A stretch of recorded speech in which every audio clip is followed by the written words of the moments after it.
Hello, Sarvasiddhi, can you hear me? Yes, ma'am. Good morning. You are audible. Am I audible, Sarvasiddhi? Yes, ma'am. You are audible.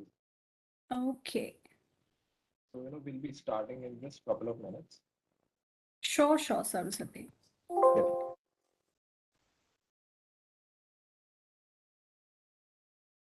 So, Professor Amrinder sir will be joining us? Yes, ma'am. All He right. is I'm there. already. Good Yeah. morning. Good morning, Amanda. Good morning, sir.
Yeah, good morning, everyone. You all are requested to just switch on your cameras, and yeah, so we are just waiting for one more panel member. As soon as she joins, we will just quickly start the session.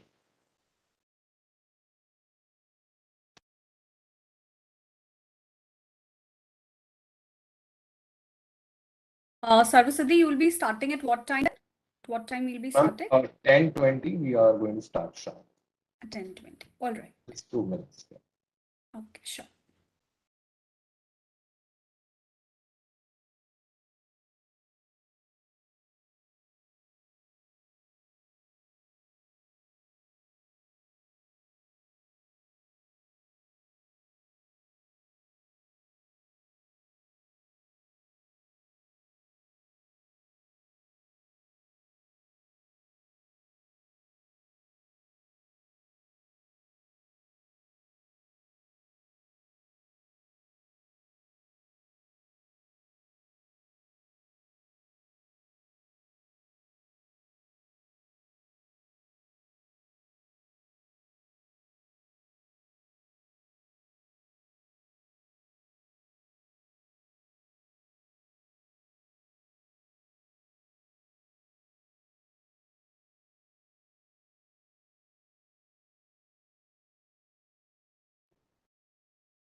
So everybody has joined. We'll just start our event. So a very good morning to one and all present here. With great excitement, I would like to unveil the first Annual Analytics Conclave, Anvay 2022, in collaboration with Horizon, the HR Club, FinServe, the Finance Club, and Detonics, the Analytics Clubs at IIM Sirmaur. The theme for today's discourse is competing in a data-driven world. The conclave has been facilitated under the mentorship of Dr. Amrinder Singh, Dean of Student Affairs and Professor of Finance and Accounting, who is present with us today and will be gracing with us the inaugural speech for today's panel discussion. Dr. Parul Ma'am, Professor OBHRM at IIM Sirmaur, who is also present with us today officially to introduce our guest speakers, and Dr. Mohammad Hussain Kundru, Professor Economics and Business Environment. Today, we have amongst us distinguished veteran leaders coming in from upper echelon of HR domain, from medical, finance, and IT industry. And we are privileged to have them share their experience on today's urging topic, why HR metrics matter in performance management best practices. The future leaders of IIM Sirmaur are looking forward to the insightful knowledge sharing discourse. So without further ado, I would now hand it over to Dr. Amrinder sir, to warmly welcome our uh, guest speakers with the inaugural speech. Over to you, sir.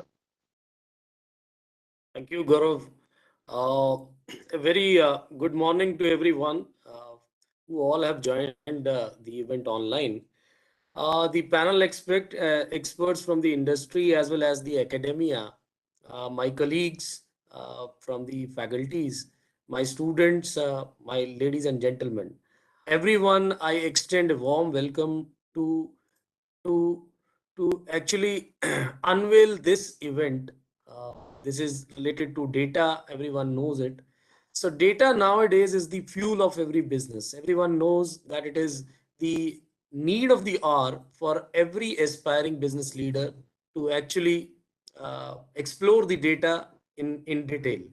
So whether small or big, organizations are increasingly leveraging data and analytics to reduce the cost, improve the customer experience, optimize existing processes, and create more targeted marketing. So with the increasing use of data analytics in businesses to improve customer experience, predict future trends, and implement cloud native analytics and augmented reality, it is no longer just an option, but is a necessity, and managers in the future should be able to use data to drive business strategies and growth. In this world where companies like Netflix and Adidas are using data analytics to transform themselves, and others, the competitors, they are also looking forward to doing the same. And it is becoming a necessarily a skill for every future manager. So the data is now not going to be used as a resource or as a information. It is going to be a skill for the future, every future manager. So at Anvay, we basically are aiming to facilitate the future managers to be effective decision makers in the future. Realizing the importance, our theme of the conclave is competing in a data driven world, to the students to gain insights into the latest trends in analytics and the importance of data in the businesses from industry experts who are in the panel. So I welcome all the panel experts, so respected panel experts to further deliberate into the event. So that's a platform which IIM Sirmaur has tried to actually create for the students. So this event is going to see three panel discussions, as Sarvasiddhi has already said, that there are going to be three clubs who have joined together and created a platform wherein like data is the common theme which can be prevalent to each and every dimension of the business. So the three panel discussions which we are going to have, one is today's HR analytics. So wherein the sub theme is crunching the numbers, why HR metrics matter in performance management best practices. There will also be discussions on the topics of financial analytics tomorrow, which is financial analytics for better strategic planning and investment decisions. And one more area which we have joined together is the econometrics. So wherein the topic for the discussion is econometrics, increasing relevance of econometrics for macroeconomic policy making in the data driven world. So these are going to be the two panel discussions which are going to held tomorrow.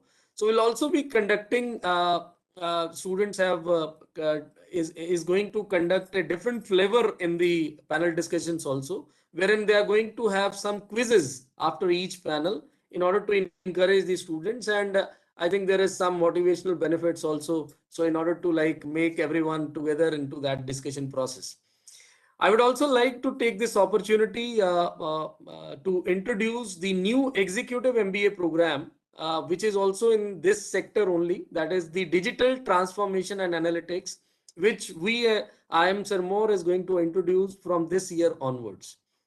I would also like to congratulate the team members, like the three club POCs, Sarvasiddhi from Horizon, Sakshi from FinServe, and Vamsi from Datonics, for creating such a like an important conclave. This event is going to be a successful event. That is my wishes to these three POCs and the all the club members, because I cannot name each and everyone right now, but don't offend don't be offended sort of, because each one of you have worked really hard and gathered all the industry experts from different domains and plus from the academics also. So I wish you all the best for this event. uh, and I think Gaurav, you can proceed with the proceedings. That's all from my side. Yes, thank you, Amrendra sir. Yeah. So, and now I would like Dr. Parul Malik to officially introduce our guest speakers for the day and kickstart this inspiring event. Over to you, ma'am. Thank you so much, Professor Singh, for unveiling the event and addressing the gathering. And thank you, Gaurav, for introducing me. So first of all, I would like to take this opportunity once again to thank all the eminent industrial practitioners who have joined with us today. Thank you so much for taking out your precious time and connecting with us here today. So without taking much time, let me introduce the guest speakers. So our eminent list of speakers will first be starting by Ms. Tuhina Roy David, who will also be moderating the session. Ms. Tuhina Roy David is currently acting as the business HR for pre-owned car loans and farm equipment loans at Mahindra Finance. She has over 12 years of industry experience across various facets of the HR domain. She has completed her master's in HRM from the Indian Institute of Social Welfare and Business Management, Kolkata, and then her executive development program in HR analytics from XLRI, Jamshedpur. Ms. Tuhina has also been the Director Communications for Sanshray, a social initiative in collaboration with NHRDN Ranchi, IIM Ranchi, and Pratigya. A very warm welcome, Ms. Tuhina Roy David.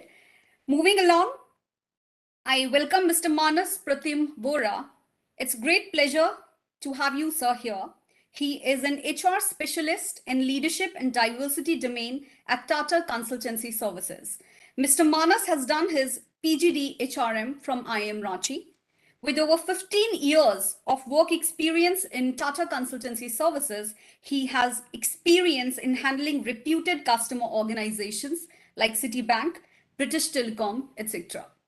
His current portfolio is extended to research, awards, and accreditation and data privacy. During his 15 years tenure with the same organization, he gained quite a lot of exposure to training and development, change management, resource management, workforce planning, to name a few. He is a certified practitioner in neuro-linguistic programming, NLP also. Also, he has done certification in labor law, employment law, and people analytics. Our next speaker is Mr. Nishith Kumar, who is an experienced human resources leader with a demonstrated skill set in talent acquisition, HR analytics, HR automation, talent management, organizational development interventions, and HR audit, to name a few. He is the current head talent acquisition and HR automation at Care Hospitals. He has over 14 years of experience as a human resource professional. He has worked as the Director of Human Resources at Hilton Worldwide, Hilton Jaipur, and as an Assistant Manager HR at Indian Hotel Company Limited. He finished his MBA in HR at Alliance Business School right after his BTech in Civil Engineering. Mr. Nishith Kumar holds a certification in HR Analytics from Pearson VUE and various other certifications, including Strategic Human Resources, Tableau Data Analytics, and People Analytics. Once again, a very warm welcome, sir. Then we have Mr. Praveen Ratna to shed the light on this particular theme we have gathered here today for, the HR analytics. He is a dynamic HR professional with over 20 years of experience in operations and HR domain of BFSI and NBFC industry. He has started his career in operations and then he has moved into human resources. He has previously worked for India's leading financial companies, including Bajaj Capital Limited and IIMBulls Housing Finance Ltd. Currently, he is associated with HR Success Talk, a community of around 2 lakh members across the globe as a president, global expansion and human resource. He has worked on various projects that have helped the company reduce hiring costs, talent management, productivity improvement, and improving their learning and development programs. Then next, we have Mr. Abhishek Chiripal. Mr. Abhishek is a dynamic, energetic, and courageous HR leader with over 18 years of strategy and operational leadership experience in edtech, healthcare, academic, IT textiles, and startup environments. He is working with Care Hospitals leading compensation and benefits, HR analytics, and labor compliances. He has accomplished expertise to affect business with direct reporting to the C-suite leadership. Mr. Abhishek Chiripal has more than 16 years of vast experience and has worked with the likes of Vedantu as the DGM Human Resources and at Cloud9 Group of Hospitals as the Senior Manager People Department.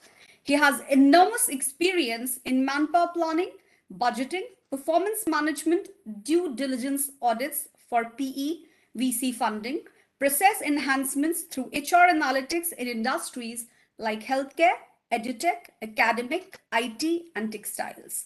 Mr. Abhishek Chiripal completed his MBA in Human Resources and Marketing at the Indus Business Academy with awards for his academic excellence. So I wish to warmly welcome each one of us here today, the students and everyone, the faculty members who has gathered with us. So over to you, Saraswati. I believe we can start now. Yes, ma'am. Thank you so much. And now I would request Tuhina ma'am to just start off with the panel discussion. Over to you, ma'am. Am I audible? Am I audible? Yes, ma'am. You are on. I am. Okay. Okay. Thanks. Thanks, Saraswati. Thank you, Professor Parul, and for I'm happy that we've taken this as a topic of discussion. But initial days, HR, it you always used to know HR was not looked as a strategic business partner, and it is because of that we that Sorry to interrupt you, as ma'am. Your no voice is problem. breaking. Is it breaking? Yeah, it is breaking a little.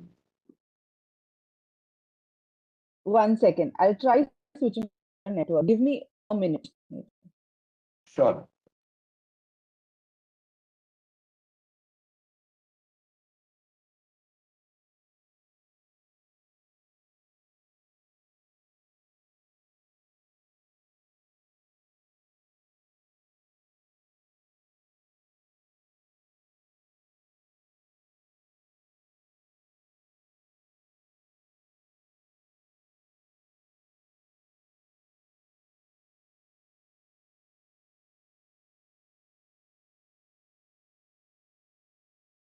Yeah. Meanwhile, I hope all other panel members are not facing any technical glitches.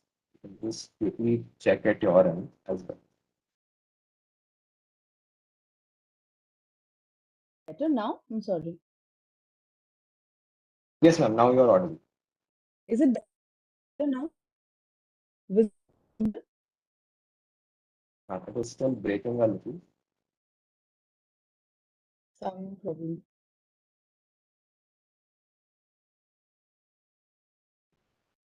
Can I keep the video off in that case? I think that's choking my bandwidth. So can we Yes, ma'am. move No ahead? problem. Am I audible now? Yes, ma'am. This way it's more clear. You may continue like this.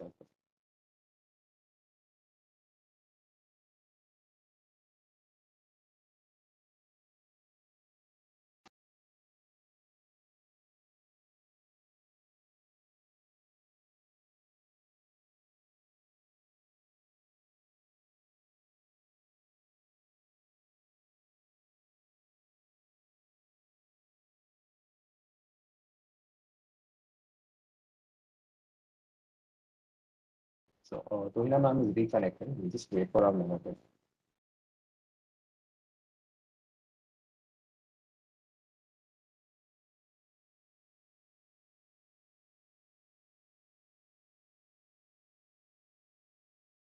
So Saraswati, actually you can ask Miss Tuhina to work, without this video if the network is a problem. So we can have her, if Sure, that's work along. sure.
So sorry for the technical glitch, everyone. I believe we'll be just starting in a minute or so.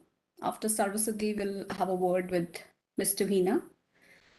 So give us a brief time, please.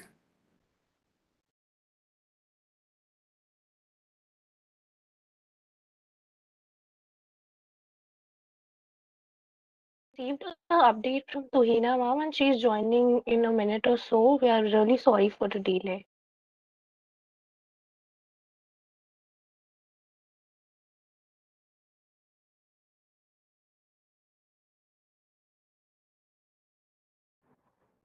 Not an issue, team. You have, arranged such a nice platform and meeting.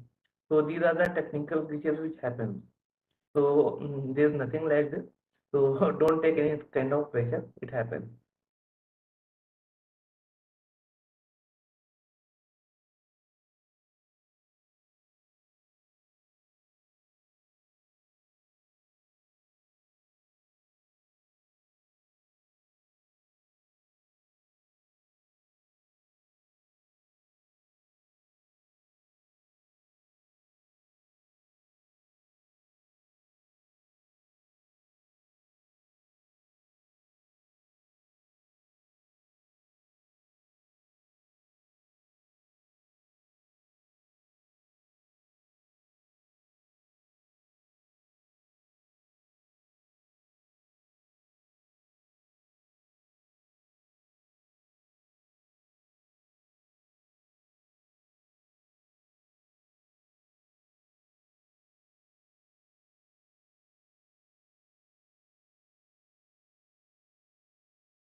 Yes, so Tumina ma'am has joined.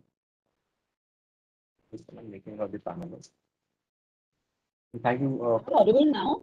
Is this better? Yes, ma'am. This is better and you are audible. Okay, fine. I'll just start.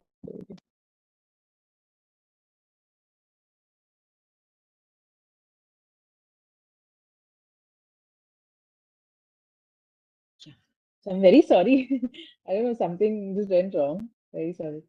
So to begin with, quickly, I really was very happy to see this topic being taken up as a topic of importance, and you have panelists discussing crunching numbers, and I see people from HR and across. So thank you, Sarvasiddhi. Thanks, Team Anvay. Thank you, Professor Singh, Professor Parul, for setting the context so well. And I was just when the discussion was on, I was thinking that until maybe 5, 6 years ago, also people knew HR to be, doing attendance, just paying salary, up till that. But now we know HR to be a strategic business partner, and that has happened because we have learned to crunch the numbers. Now, all of us know about a VUCA world, how volatile, uncertain, complex, ambiguous things have become. We were always talking about future. We know now future is right here in front of our eyes. So many things have changed and changed for good. So the only way by which I think you can value add to your decision-making process is is through evidence-based decision making, is through HR analytics, is when you talk numbers. When we talk to our business heads, they'll not understand, okay, how much ever rosy picture you try to give them, they'll only come back to us saying, what is going to be the impact? Why are you doing this? Kya number kya hai? Or what is the percentage? What are we talking about? Like that, So the business only understands figures, numbers. And I also want to tell you here that when you talk about analytics, it is not statistics. So it is background neutral. Don't think that maybe some of you might not be very good at statistics, so analytics is not for you. No, it's not that. This is very different from statistics. You need to understand in analytics why a thing is being done in a particular way. Why are we trying to move this way? What are the business requirements? Where is the organization headed? So why am I required to do what I'm being asked to do? Start asking these questions to yourself. Get clarity. Talk business. HR gone are the days when we only talked about celebrations and birthday cake cutting. It's really gone. Now we talk about business, organizational objectives, short term, long term goals. Long term also is 2 to 3 years now. It's not 10, 15 years, right? So a lot of these basically, it helps you, like I said, evidence-based decision making, contextualization. There is no prescription for all the incidents coming your way or all the situations. Like until 2 years ago, no one thought about a pandemic that could hit the economy so hard, right? But here we are today. Things are normalized. What organizations do to reach this stage? How did they beat the lean period? So today we are here to discuss all of that. I'm very happy a lot of pertinent questions have come our way. We'll try to accommodate all of that. We'll also be cognizant of time during this period, right? So I think Sarvasiddhi, we are on with the context. Now, if we can start taking the questions, it would make sense, right? So quickly, there was one question which came up: how HR analytics played a vital role in each of our organizations, okay? Each of the panelists' organizations, and if one or two examples could be given in terms of how the industry tried to beat the pandemic, right? So, Nishith, would you like to take this up? Certainly. Tuhina, thank you so much. First of Yeah, all, okay. good morning, all. It's a pleasure to be here. And thank you for that wonderful um, good morning introduction by Professor Malik. It was really good. It actually set the tone. And of course, from Professor Singh. So let me delve into the topic without much further ado. It is one of the questions that I chose to share my experiences here. How HR analytics played a vital role in organizations during the start of the pandemic, and how did it help us to draw an action plan? I'll have to take you back to March 2020 for this. Sarvasiddhi, I have 5 minutes to answer this question. Yes, sir. Yes, sir. Please go. Super. Right. So my current organization is Care Hospitals, but during the start of the pandemic and much of the pandemic rather, from March 2020, I was with Hilton. This was in Jaipur. So March 25th, 2020, when the pandemic really hit us and the government started taking measures to put in restrictions and start locking down the country to ensure that the spread of infection is far and wide. The graph flattens out. All heads turned towards the human resource function to deliver results yesterday. Until then, we were only looked at when, for example, someone got 500 rupees less as part of his arrears in the next month's payslip. He or she did not get a couple of days of attendance. Someone's birthday got missed out. I mean, this is exactly what Tuhina mentioned some time ago. Someone's anniversary got missed out. There was what are the plans for annual day in the coming quarter 3? But starting the pandemic, March 25th or in March 2020, all heads turned towards the human resource function. That's us. to demand results as to how to maintain business continuity. Until then, there is no precedence to this, guys. Everybody knows that. I have never seen a pandemic in my life, and if I have not seen, I'm sure you kids haven't seen too. So there is no precedence. There are no set rules. There are no rules of engagement. What do I do? And I say I mean, what does the HR function do? And people wanted results yesterday. They started demanding hour by hour updates and results. क्या हुआ? What happened? How do we do this? बताओ, किसको रखाएं? क्या करें? This was exactly the tone that was used. It puts things into perspective. I mean, it takes you on a spin. So, to cut the long story short, it was very important for us to first define the questions that need to be answered to have a viable business continuity plan. Of course, there was a huge BCP document which ran into 200 pages, lying in everybody's drawer. Not a single page mentioned anything about a pandemic. Let us be honest. It trained us to ensure that there is business continuity in case of a fire incident, terrorism alert, floods, earthquake, you name it, but not a virus. So, not a shutdown, not a mass shutdown of facilities across and restrictions from the government in terms of movement. And please understand that we were in a hotel. The hotel runs on people coming into the establishment. And if there is restrictions on the streets, no people would actually travel to a five-star hotel to enjoy maybe a lunch or a dinner, a couple of drinks by the pool. So in such a scenario, the business actually came down to zero. So how do I ensure that my team members are looked after? What steps do I take? Will I pay them the full compensation? Will I take a break in compensation? Will I take a break in the duties? These were the questions that the business leader wanted answered. Now, again, it is very, very easy for all of us as humans to fall into an emotional angle here. Okay, it remained very important for us to be objective at this juncture because we keeping our heads sane was what the business leaders wanted. Everybody were running around, no questions, no answers to any of the questions. So it was up to the human resource function to be the mature dad to ensure that there is handholding all across. Uh, I mean, in fact, for a moment there, all of us reveled in the fact that the CEO is actually looking at HR for results. It is unprecedented. It was unprecedented to me. My own top business leader looked at me and said, Nishith, what do we do? For a moment there, I became the CEO of the organization. I mean, not in the literal sense, but again, I was expected to ensure that I steer them out of this predicament that was there.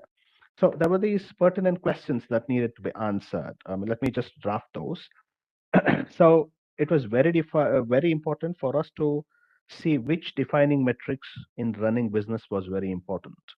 Till then, the defining metrics were uh, were uh, were not the ones which would be useful going forward, especially during the restrictions of wave one and wave two of the pandemic. So it is very important. For example, let me just read out a couple of them which I've written here. The questions that came to my mind which needed answered were, how many team members do I need to maintain operational preparedness inside the hotel? How many contract staff I need? I mean, would I man all areas, considering the fact that the number of guests is almost down to zero? But again, upkeep is very important in a five-star hotel because all the infrastructure is top of the line, is expensive. Will I make break even? And if I have to maintain break even, what is the kind of costs that I need to incur? Please understand that the majority of costs in any hotel or any other establishment, like in the service sector, are the power and fuel costs and the payroll costs. So it is very important for us to see where these costs are maintained and controlled. And the other question was, let me be very specific in this case. There was this metric that we started to measure, that if I keep majority of my team members inside the hotel in the guest rooms, they would be saving on their rent outside and also on food. Okay, in that case, will I be able to maintain operational preparedness by cutting down on compensation? I'm sorry, but please do not mistake me. These were unprecedented times. These were some of the metrics that we actually looked into.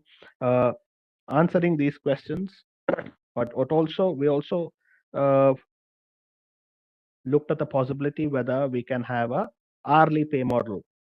I know that's a trend in the West. Abhishek can correct me if I'm wrong here.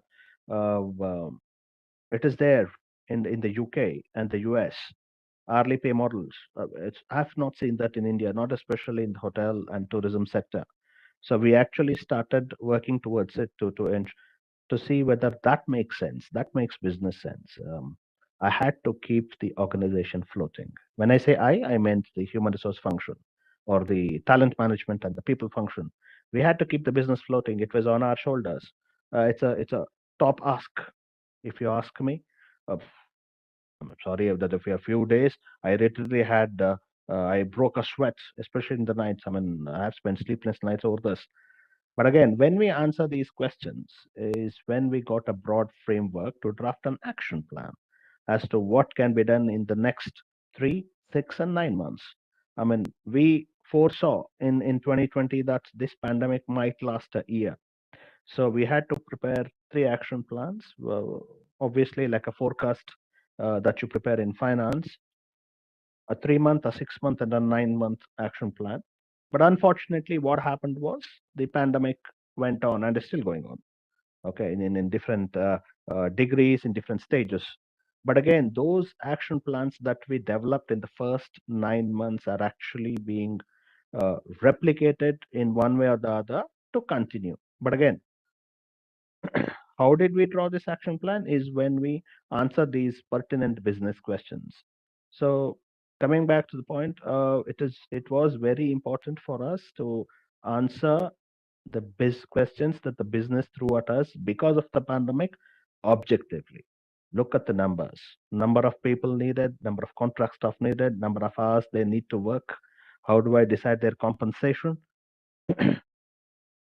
Since there was hardly any business, how do I maintain a break even and how do I keep my business floating? I mean, when I say I meant again, I mean the human resource function, and I'm sure these questions were asked for every business in one way or the other. So HR analytics or the HR data at hand at that time uh, was very, very important for us to answer these questions, arrive at metrics to ensure that we show the business leaders that it is all fine, it is all maintained. It was very important for the business leader to get a sense of security because everybody else were actually looking at you for results, for answers. At the end of the day, your business leaders are your team members too. And we as the human resource leaders would have to look after them right the way you look after your other employees or team members. So the HR metrics, the HR data that we had, the compensation data that we had, the demographic data that we had, the behavioral data that we had, we used all that to qualify the team members into different sectors so that they can be employed. For example, I became the finance leader also during the pandemic. I mean, I've never dreamt that. I've become the sales leader. I've stepped into the market to ensure that the business keeps the floating. I, in fact, visited a few establishments to see whether the total outstanding was received, so that there are funds for me to pay my team members. So I wore many hats. It was very important for us to be flexible, more of our comfort zone, and then answer these questions using data. So main thing was to remain objective, detach yourselves emotionally, and then qualify the task at hand using numbers to ensure that you draft an action plan which helps your team members in the long run. Maybe they might be in pain for the initial days, but again, in the long run, it is always better to sustain for the winter. So this is how we used HR analytics and HR data in the during the pandemic, and this was in my previous organization. Um, that's all from me, Tuhina. I hope I've answered your question.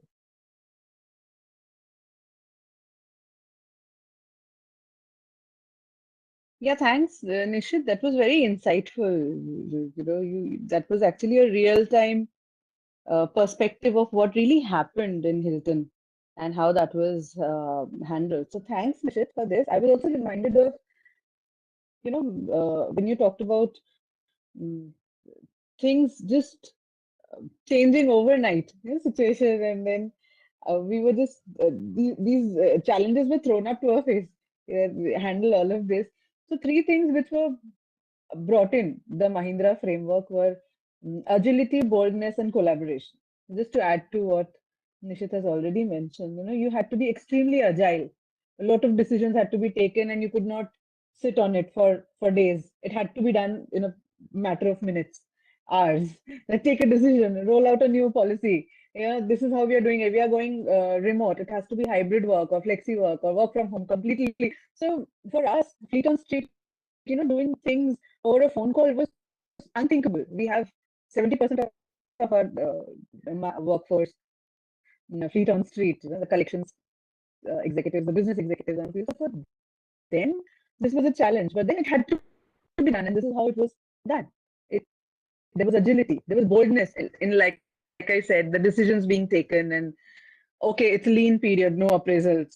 We'll give them a fair share when we are doing good. So this has never happened in the history of Mahindra Finance, that there were no appraisals given 1 year. But now again, when things are back to normal, there are bonuses being given out, ex gratia, and incentives, quarterly appraisals which have started. So you had to be extremely bold. There was collaboration, like I said, and it is the key. There was a special COVID task force which was brought into action, and special COVID related benefits were rolled out to unfortunate cases wherein there were deaths in family or in the organization of employees. There were a lot of them coming in. Someone needed financial assistance, and the tests and the RT-CPR were costing heavy to a lot of employees. So there was a special task force designed only for handling COVID-related queries and, back to workplace or back to office, whatever. So thanks, Nishith. And I was just reminded of A, B, and C. We call it agility, boldness, and collaboration in Mahindra Finance. So that is now the key, and that has set the context for us for the next, I don't know, 5 years maybe. Yeah. So quickly moving on, I think we can take the next question which has come. And this, Praveen, if you would like to take this up. Performance management is one of the integral parts of HR functions. How HR analytics plays a vital role in retaining talent through performance management. Over to you, Praveen. Yeah, sure. Thanks for your team, Anvay, for arranging this session, and Professor Malik for such a lovely introduction. And again, thankful to him for giving me this opportunity to attend this question.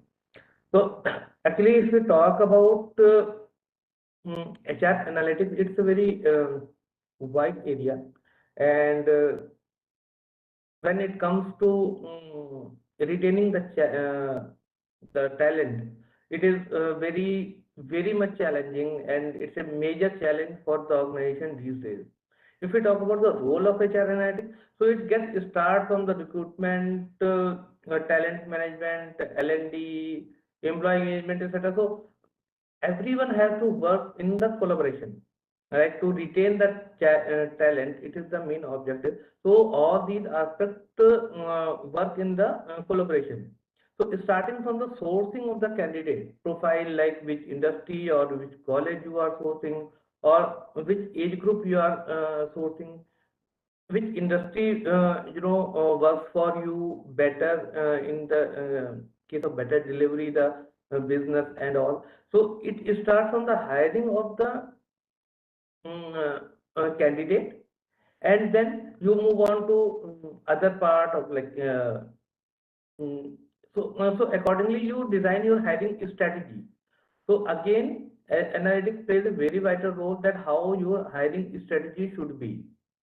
What is and obviously analytics is based on the past data. So it is always better to have something in your hand to analyze and drive your strategy on that basis so that you can the better result out of it. When we come into like L&D training program, which training program is a better ROI? Time to hire, cost of hiring, source mix, turnover analysis, compensation analysis, exit analysis are the few factors where your business actually gets impact. And if we talk about in a study, 50% of the CEOs saying they are using analytics for finding and retaining the talent. 50% of the CEOs are, on this, they are finding and retaining the talent through analytics. And when we comes on the performance management part, as we all know that performance management is a process and everything is a very theoretical approach. But when we practically implement that, which is starting from reviewing performance, feedback mechanism, and then again review performance. So these three aspects are very much interrelated. And first you are reviewing the performance, then you are giving the feedback, and feedback should be the constructive feedback. What I meant to say is constructive feedback, where you can improve your team, your colleague, and all. Then again review the performance. So the metrics, the analytics works over there is quite quite huge. And in that, in between, if you are fixing the proper mechanism of rewarding employee, their career progression path, their skill development roadmap, then it becomes very easy to retain the talent. So the I would say the blend use of HR analytics and performance management is a very powerful. Whenever you are doing analytics, you cannot leave performance management aside. And when you are doing performance management, you can. So these two are very interrelated. And if you are using the blend of that, it is something which is which can work you very well. What do you think?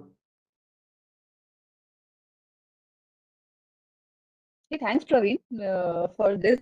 When you were talking about constructive feedback, it really makes a lot of sense. You know, that is the essence of performance management systems. And unless it ends in a good, so we always say it's like a sandwich. You know, some good news, little bit of bad news, and then ends in a good news. So you have to make this a little constructive and happy for the employee who is given a year of slogging to you. And when you talk about analytics, okay, so this, like Praveen said, it is the key. And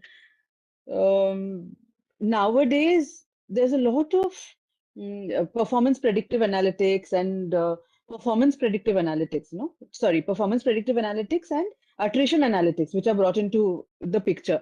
We need to understand. So there are, for us, we do it through Tableau, wherein there are red flags, green flags. We understand, okay, the person is supposed to be performing well or low, or not so good or very high over the next quarter. So it's done quarterly, basically. So there are flags. So immediately we do appreciative inquiry. We try to get in touch with the candidate and understand what is it that is working out for them, what is not so good, and the manager is also roped in. It's like that. For attrition analytics, there are a lot of factors. There are close to 120 factors which are considered for this person, for the system to track and predict if this person is going to leave us soon or is going to stay with us. What is the competition looking like around this person? What is his or her span of control if he's a managerial band? And how long, so what is the vintage, how long has he been with us, how has the rating been, performance rating been for this employee over a period of time? So all of these 120 factors, like I said. So evidence-based decision making, so all your decisions, all your suggestions feedback to the management has to be backed by data. So thanks, Yeah, Praveen, for so setting this. one thing, as you said, that sandwich feedback and all. So all these, Yeah, strategy which you want to take it, and how, like every size doesn't fit for all. So every approach cannot absolutely. fit for all. You have to analyze, again, you have to analyze your team also, that how they are looking at you, right? What approach they can, Absolutely. what approach they can absorb. Everyone cannot take the sandwich feedback, but the essence of that is the feedback should be constructive. Sometimes what happens, leaders only say this is not done, and this you have to be changed. But what to change? Guide them how to change. This is how you are mentoring your team, and this is how uh, those the person who is working with you today can be the good leader for the future. So our responsibility is Absolutely. to develop the leadership skills. And yeah, so build a pipeline under them, it should not be so like a lot of times what you said, Praveen, is very right. The person walks into the room and this has not happened. The manager will only start on a negative note. You have not done this, not done that. This is not working. I don't see it in you. But what has to be done? What has not worked? What are the exact gaps? That has to be dealt with in a very scientific manner. Exactly. Correct. Very true. Very true. So thank you, Praveen. Would anyone like to add to what Praveen has already said? Uh, Nishith or Manas? Anyone?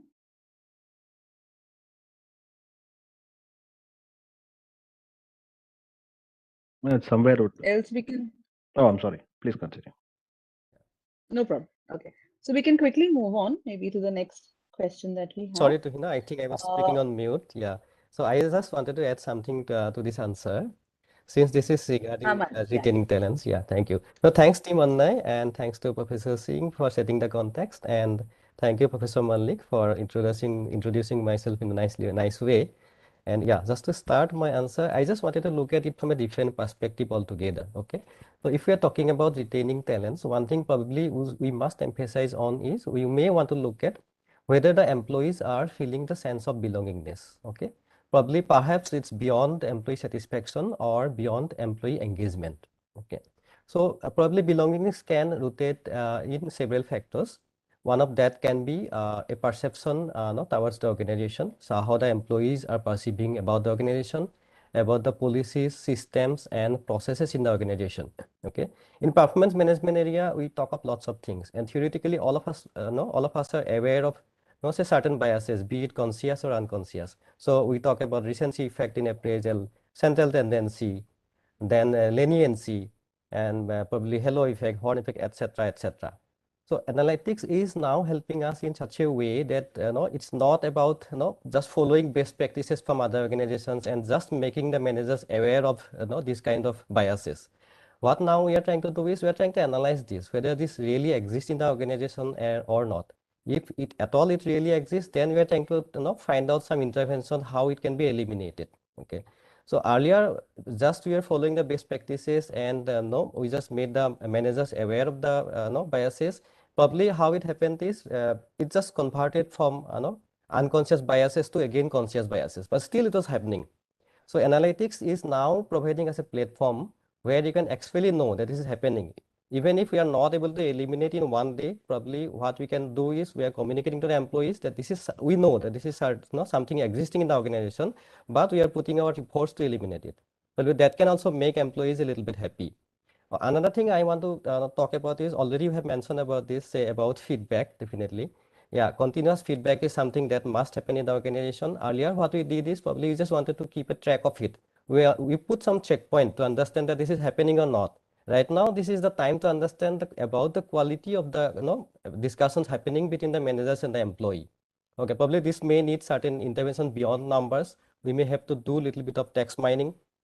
We may have to do no even a little bit of I think what it is called sentiment analysis, so on and so forth.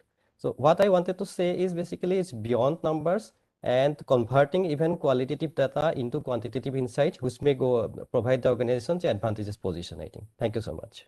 Over to you, Tuhina. Thanks, Manas. Very relevant points put forward, and I completely agree. Sentiment analysis being like really talked about these days, and hence organizations have already, I think, moved on from the one-time bell curve which was existing, and people are now talking more about quarterly or instant appraisal feedback system. Yeah. So thanks.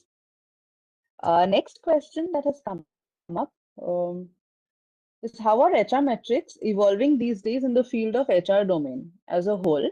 And so yes, I think, and performance management, yeah, basically. So Abhishek, if you could take this question, please.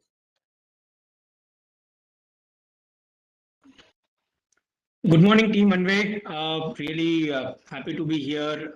Professor Malik, Professor Singh, really setting the context. Nishith, Tuhina, and Manas and Praveen, they have all set the context over here. So I'll not take too much. I know it's a vast thing to discuss. So what is evolution of the entire performance management and all the things. But I've gone through a lot of text and a lot of data available on the Google and things. So I'll give you a little of the insights what I've seen in multiple organizations. Is first thing is about the communication. We all talk about data as a fuel, but without the communication, it becomes zero. The fuel has nothing to do. So if you don't communicate in time, doesn't help anything. You can take the recent war that is going on between Russia and Ukraine. NATO has just replied after 8 days, it's not going to help Ukraine. So the performance management becomes zero over here. So that is how you need to think over. The communication is a major factor to drive your fuel. The next part, or the major thing that is coming up in all performance management things, is we are talking about productivity and performance. The other factors we leave out is your culture and diversity, because it's today your culture and diversity playing a major role. Very, very important is how is your what rightly said by Manas, what is the context of your ownership of an employee? If the employee is not engaged, engagement is one part. If it's not, he or she doesn't have an ownership, you cannot do anything on that part. The next part is that, yes, what Praveen also mentioned, one size doesn't fit all. It's not that we are saying we are in the healthcare industry. I came from care hospitals. I've worked earlier with another organization in the hospital healthcare industry and in IT sector also. So what I've seen is, yes, it doesn't fit everything all. So just an example, how many of you know how to read a balance sheet? So very few might be, or might be, yes, many of them people will know to read a balance sheet. Yes, as HR professionals, we need to know how to read a balance sheet. That's very, very important. It's not a huge thing. It's not like rocket science that you cannot read it or you understand it. You are doing your MBAs. It's easy. It's a very simple entrepreneur or a simple chai wala knows how to read a balance sheet. They know what is my revenue, what is my contribution, what is my EBITDA, all that thing. So please do understand that we need to, as a HR, we need to understand and read the business part, that is your balance sheets.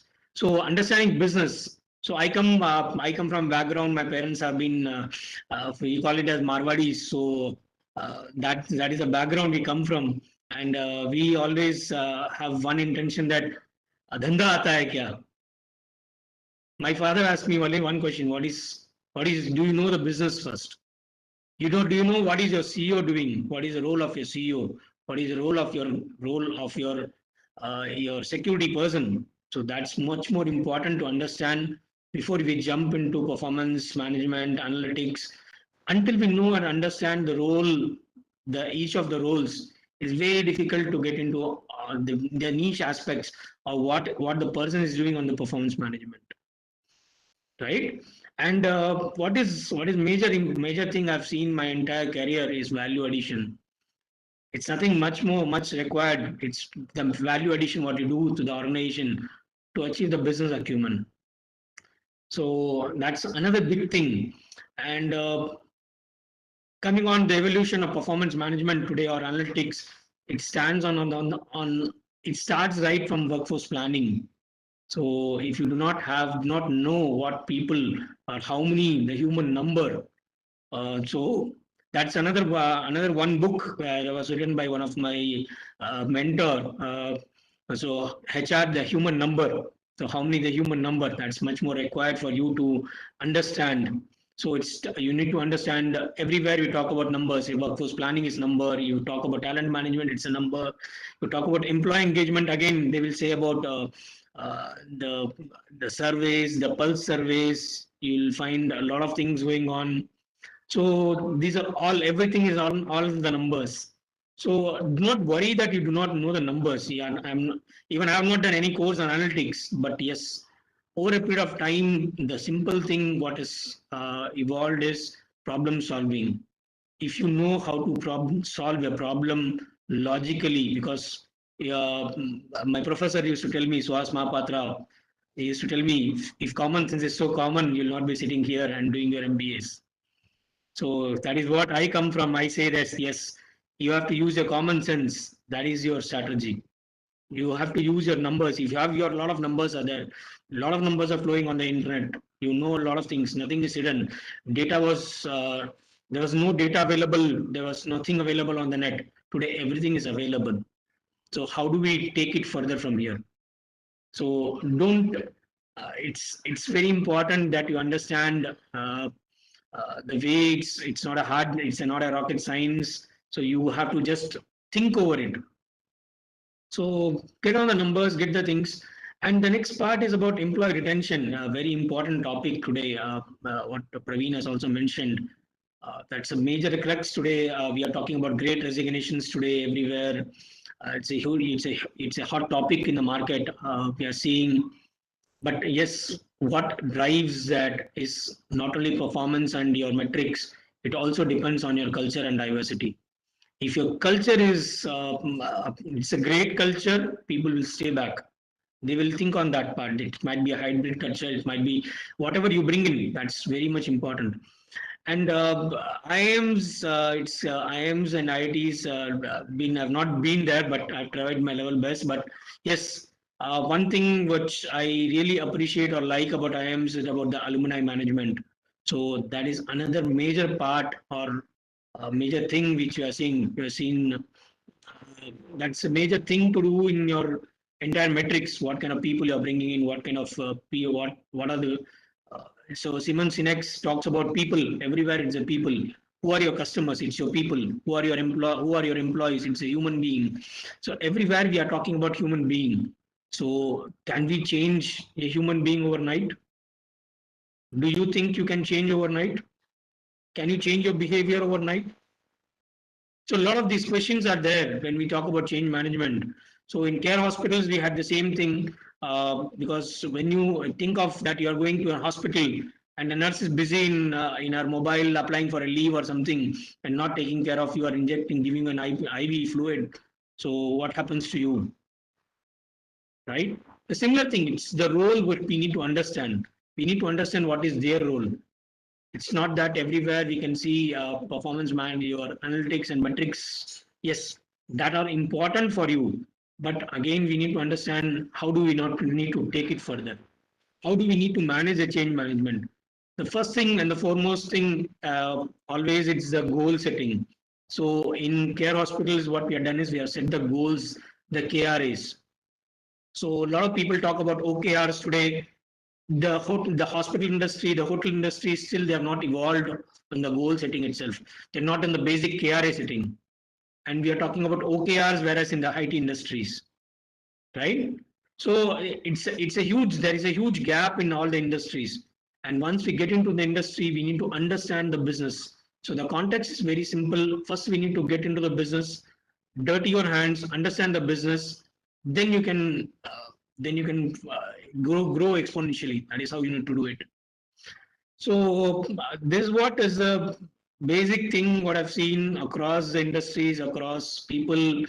It's ultimately the people whom we are handling, and we need to take care of them very much. And so you cannot solve a problem of an employee associate. You need to take care of them, right? When what is their problem? You need to understand their problem. Your metrics are driven to give you a solution so that you can take care from there. So data is driven, data is there, data is everywhere, but you need to communicate. If you don't communicate, if you don't engage, if you're not transparent. See, it's still now, I was discussing yesterday with my talent, with Nishith and all other team members. Lot of hospitals still they don't provide an offer letter with a CTC. There's no CTC breakup. Can you imagine? You're talking about 21st century, and hospitals do not provide CTC breakup to an employee. So what we have done in the care hospitals, we have properly issued offer letters. We are issuing increment letters with the CTC breakup. We need to be transparent to people. So I'm just giving an evolution or a gap what is there in a number of industries. We have because you are yes right now as a student, and then you will be moving into the industry with a lot of expectations. I'm setting up the things that a lot of things will move. Yes, you need to take further, you need to understand the basics of the industry, basics of the business first.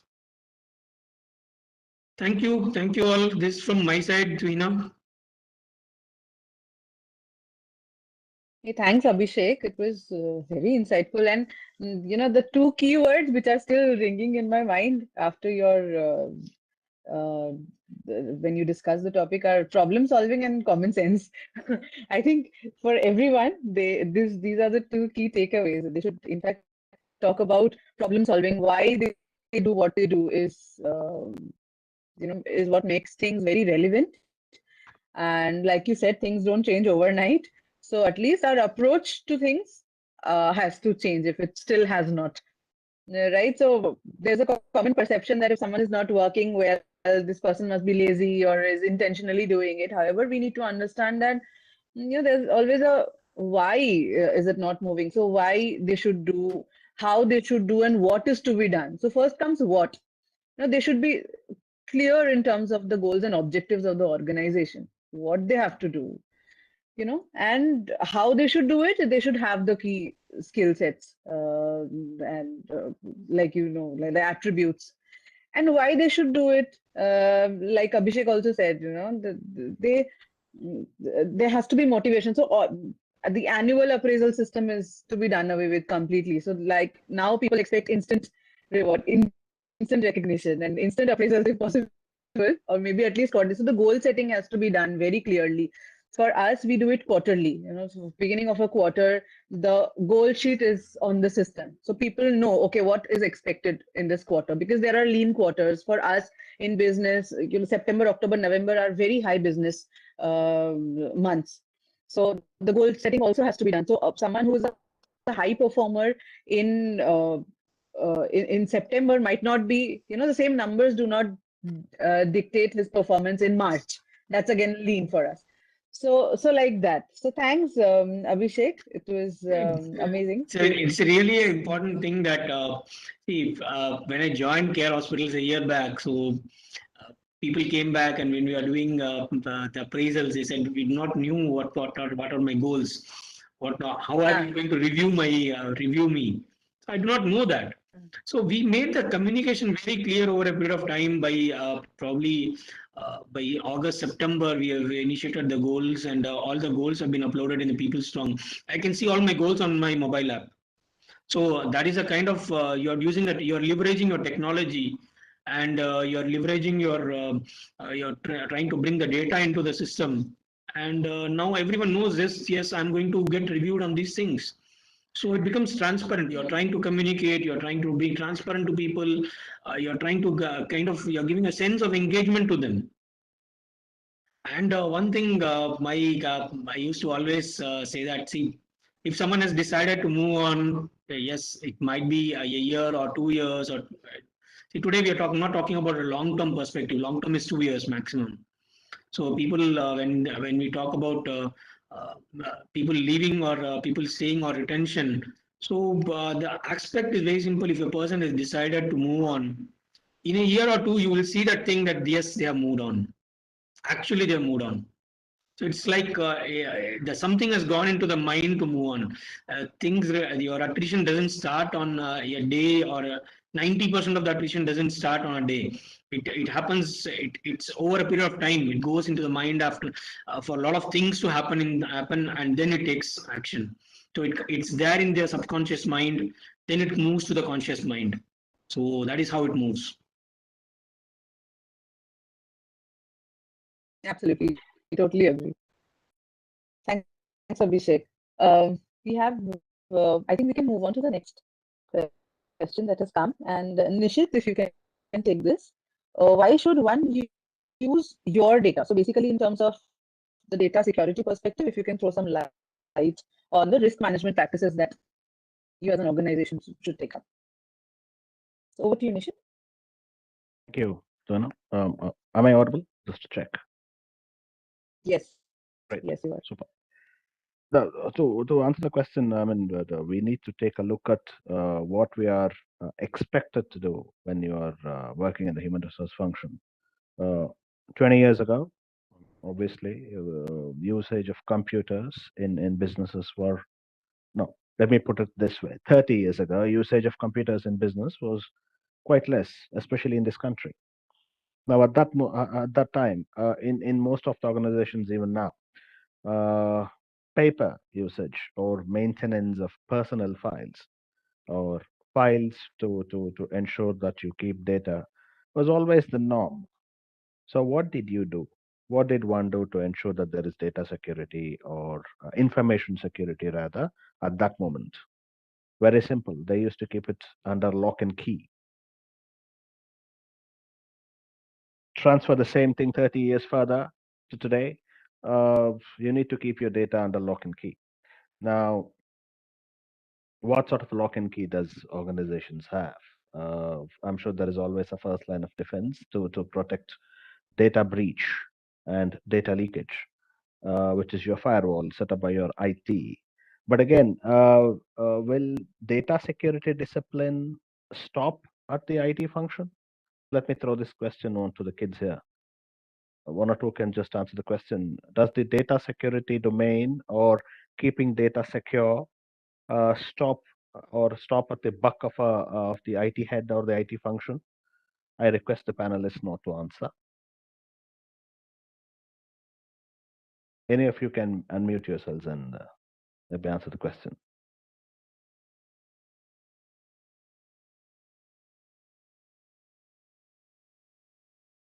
Not really. I think it's the obligation of every individual rather than not talking about a particular function or something. Absolutely. Thank you, Manas. I didn't want the panel to answer, but again, you answered. So that's all right. Thanks, Manas. That's appropriately put in not so many words by Manas. Exactly what I had in mind. It is the prerogative of each individual who works in an organization to ensure that there is data security. Today, there is not a single person who doesn't say that I do not handle any data that belongs to the organization. Let us be honest. Each one of us have smartphones with us. Information is at our fingertips. We all have laptops on hand. Abhishek mentioned when he was discussing the previous question that he can see his goals on his cell phone. I can do that too. So can a nurse in one of my hospitals. Now, data is available at the snap of a finger. Now, that person has a smartphone too. I have a smartphone too. But how do I ensure that he or she or me, for that matter, are keeping data secure? So it is very important to drive in data ownership. Now, many of our organizations have ownership as part of our core values. When it comes to ownership, I mean, even the CEO talks about it. He says, or she says rather, uh, own your business, own your function, own your role, own your work. I mean, I've not heard anybody say own your data, only because it is now at the second rung of the priorities currently looked at by the business leaders. I mean, although I again go back to my previous example in hotels, the guest data is extremely sensitive, because when I check into a hotel, the hotel team, the front desk has my credit card data. It has my uh, uh, social security data, which is my Aadhaar number or my PAN, and of course it has credit and debit card details and the CVV numbers. It is very important for the hotel to actually secure the data. In fact, for not naming the name of the hotel, uh, one of the hotels that I know had a security breach, and around 100,000 data sets were stolen out of the blue. That's it. All data sets that were stolen were guest data of sets, credit card and debit card details, sexual social security details. It was a massive breach. The hotel had to pay millions in compensation just because of one oversight. Only problem was the person responsible did not own the data. He or she became complacent while handling the data and did not follow the security procedures laid down by the business to ensure data security. Very simple. If you don't own your data, if you don't own that what you do is the most secure, just like you own your own data. For example, the photos with your girlfriend and in Goa on the beach. I mean, you would obviously treasure those photos and keep it in a secure location, right? I mean, you would obviously do not want that leaked on social media. So similar ownership in terms of your data that you use, especially in your day-to-day business, because you come across a lot of data. Some of it you create, some of it you borrow from the business and then recreate.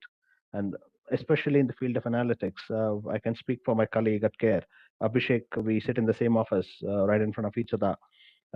He handles volumes of data, volumes, I would say. Uh, Sometimes his spreadsheets are actually spreadsheets that are spread across. Okay, you can actually scroll from the left to the right, and you keep on scrolling. I tend to ask him whether this will end or am I supposed to go to the next page. So in such scenarios, there is humongous amount of data that he has. Not everybody and not every data point might be useful to you, but again, it crosses your desk, then it becomes your responsibility. For that, the first line of defense is built in by our IT team. But again, if you don't own the data, there is always a risk of a data breach, which happens. So it is very important. In my organization, there is a training on information security and data leakage prevention. But I'm sure most of your organizations have that too. In that, the module talks about how to secure your data. It does not tell you how to own your data. So I would say that owning your data is the first and the largest step that you can do. Once you do that, obviously data security will be brought into question or will be coming into force. So I think that's how I look at it. I mean, systems and technologies are one, but the mindset of owning a data and then securing a data is supposed to be much stronger than what you have on hand as a fail-safe measure. So this is what I have to say, Tuhina. Thanks, Nishith. It's better said than done. I see a lot of managers, very senior of them. The moment you go to them, so there are a lot of, in term for us, if you have a case wherein a person has requested for notice period waiver, early relieving. So all of those cases go directly to the business head. So the business head will maybe skipped it for it's already been a week or something. Then they'll be like, kar lo, I'll give my login credentials. Y'all can. So every organization you'll have such very senior people also who will be like, this. But yeah, it has to evolve as a culture, and we need to Exactly. we have to practice what we profess. Very right, very well put. That Nishit. Manas, would you like to add something to this? Sure, thanks to Hina. And I think already Nishit has very nicely explained who owns the data. So it's the individual who owns the data. If I'm remembering correctly, probably no, on Data Privacy Day in 2020, I guess. And one of the theme of the Privacy Day was own your privacy, respect others. This, I think, clearly indicates who owns your data. I'm mostly talking about your personal data and personal sensitive data. Okay. Then another aspect is, although no, lots of data are coming into our way, probably we can't just process each and everything. Another thing is, rather than owning, probably it's more about controlling and processing. Okay. So we must be having some valid justification for processing those data. I'm talking it more from a global perspective, since no, already say GDPR has come in the picture, and Europe, UK, UK and Ireland, say Canada, etc., has already implemented lots of regulations regarding data privacy. I'd like to answer it more from data privacy perspective. From data security perspective, already I think Nishith has explained quite a lot. So while talking about this values justification, first of all, it can be say no legal requirement. Okay. For example, if Right to People with Disability Act is saying that we must submit some data related to the people with disabilities to the government, then definitely we have the right to process those kind of data.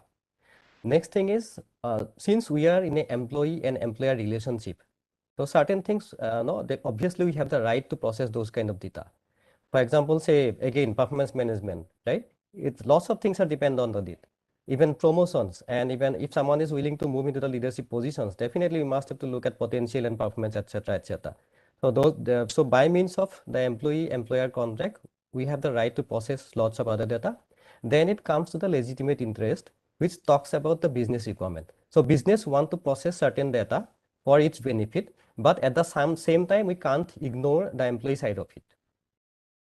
Then if nothing of that is valid and nothing of that can justify data processing, probably we may have to take consent from people. If people are giving consent, then definitely you can go ahead with processing the data. However, the challenge with consent is consent can be withdrawn at any point of time. Finally, there is something called vital interest. So if there is an emergency situation and something probably suddenly falls ill and we have to admit to a hospital, and we may try to connect his or her family members. And at that point of time, probably collecting his or her family member's contact number and giving a call is not going against the data privacy regulations. Okay. And also, as we are talking about owning the data, and owner is ourselves, obviously. Also, we have certain rights, like we have fundamental rights in data privacy. Also, we have something called data subject rights. So we have the right to understand what kind of data is being processed by the organization, how it is getting processed. We have the right to get it updated, and sometimes we can delete data.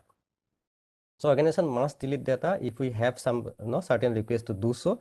However, definitely again, we have if we have valid justification like legal requirement, etc., etc., definitely we can justify and retain the data with us. And now coming to the Indian context of it, we do not have some regulations in India as of now, but data protection bill is, I think, it's coming on in which way. First draft was already submitted in 2019, and certain amendments have happened. And in 2021, again, another draft has been submitted. Let's see when it comes and how it is executed. However, in the Constitution of India, we have Article 21, which talks about right to life and right to personal liberty. And right to personal liberty has another connotation, which actually talks about right to privacy. Now, coming to the risk management part of it, already lots of things we have discussed, but another thing is which comes in data privacy principles is one is data minimization. So as I said, we simply can't access each and every data and process at our end. So we must have a valid reason to do so, and we have to process the minimum set of data, what is required for the purpose. Then we have something called purpose limitation. So if we are collecting data for one purpose, that cannot be used for another purpose. Then finally, I'm coming to this thing, say organization must keep it recorded somewhere, what kind of data we are processing as a part of certain initiative. So ideally that should be a tool implemented somewhere, and we keep record of everything. Why we are processing this data, what kind of data attributes we are processing, is it personal information or is it sensitive personal information, then who are the recipients, etc., etc. So finally, we may have to do a data protection impact assessment. So if we are processing this data, and if certain say violations happen, how it is going to impact our audience. Yeah.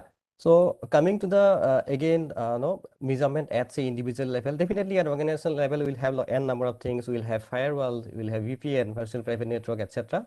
But at personal level, we may have very simple things. So right now, I think everyone is following, like protecting the data with a password, and if possible, if feasible, if you can integrate AIP as your information protection.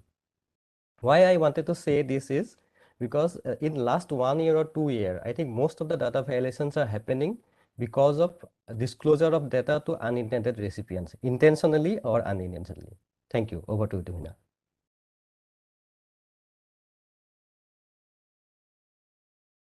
Thanks, Manas. Thanks for your input. Next, we have a question from the students. Okay, they want to understand how can HR analytics help them in their career progression. So, Praveen, would you like to take this on? Sure, Tuhina. And this is, the thing which is very close to my heart. I usually, in the last 2 years, I connected a lot of students and early professionals, and always guide them how to, move on into the career. And what is exactly the students or early professionals, mistakes like. So, if I talk about my personal experience, I will come on to the topic also. So, I connected with one of the my connection through LinkedIn, and he said that, sir, I want to become a HR analytics course, and I want to become a HR analyst. So when I saw his profile, he was having around 6-7 years of experience into HR generalist role, recruitment, and other stuff. So I simply asked him that what you intend you to go into the HR analytics. So his point was, sir, everyone is saying that HR analytics has a very vast scope. It is a very hot role, and compensation is also very good. So I want to move. My point was, is your interest lying in that analytics? If your interest is not lying in any of the roles, I'm not talking about analytics only, in any of the roles, it will be very difficult for you to perform. So better to have the interest part. So when I deep down him for the further discussion, I found that he is more interested into generalist role rather than analytics. So what was happened over there? He was getting influenced by the outside of the market or the other people. So influence will not work over there. This is the first thing which I want to share. So no job, no role is there which is like hot selling cake. So this should be very clear to all of you. But yes, no doubt, HR analytics has a very bright prospect. As now companies, and especially for the after post pandemic, now companies are moving towards the more data driven approach. So there was a study, there's only 22% of the organizations are using data analytics actually. So you can see the scope of the data analytics, which is something very wide, that I am sure. But you have to be prepared for that. So companies are moving towards data analytics, and if you learn some data analytics tools, as I think as Nishith said, that data analytics is nothing how to solve the problem. So once you will get into the business, I think Abhishek was there. So once you will get into the business, and you will dirty your hand, you will find out how to solve the problem, you will become the analytic. How to reach out on the outcome, how to drive in a very smooth way or in a very logical way. There's nothing required like statistical measures and all.